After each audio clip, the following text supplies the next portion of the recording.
So we're here at CES in Las Vegas, and this is a gigantic convention. When it comes to technology, there's pretty much everything for everyone here, but not a lot of gaming, although pinball. Apparently we got a lot of pinball here. Stern Pinball's on the show floor showing off a bunch of their new licensed properties, including WWF, Star Trek, and a few others. You spoke with them today, you got a chance to play some of these games, and I don't know, like, where is pinball going? Like, how is this still a thing? Why is it so popular?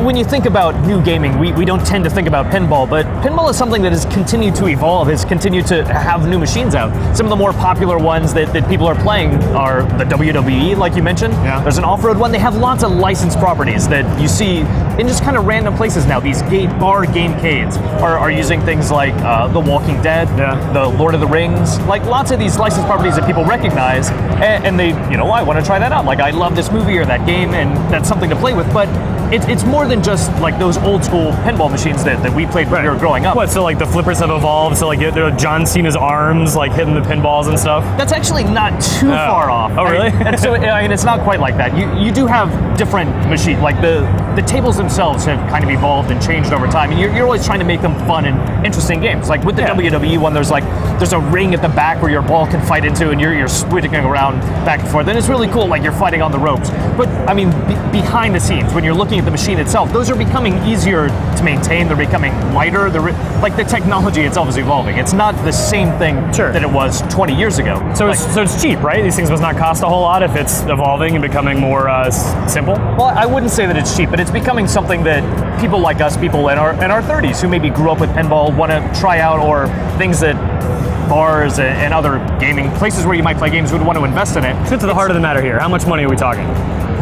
Probably you're still going to have to pay between $5,000 and maybe $8,000 for a new machine, and they have lots of different options to go into that. Like they have limited edition machines that like maybe they only make 100 of them. So if you want to drop a lot of money and get a machine that no one else is going to have, they make those kind of things. Yeah, at our age, it's like save a down payment for a house, or you buy a Star Trek pinball machine, I guess. And also as you get older, you have room to put these places. Like arcade machines themselves are also becoming more and more popular. So pinball has evolved a little bit.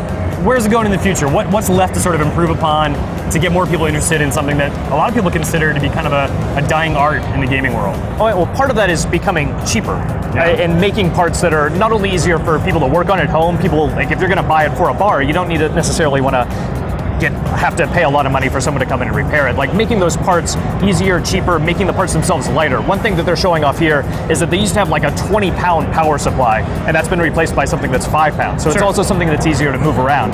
But also, continuing to get these licensed properties. Stern Pinball is one of the bigger ones because they have a lot of properties that we recognize. Ones we have here, WWE, Walking Dead. They have some stuff that they're not willing to talk about. They only make 2 or 3 machines new every year.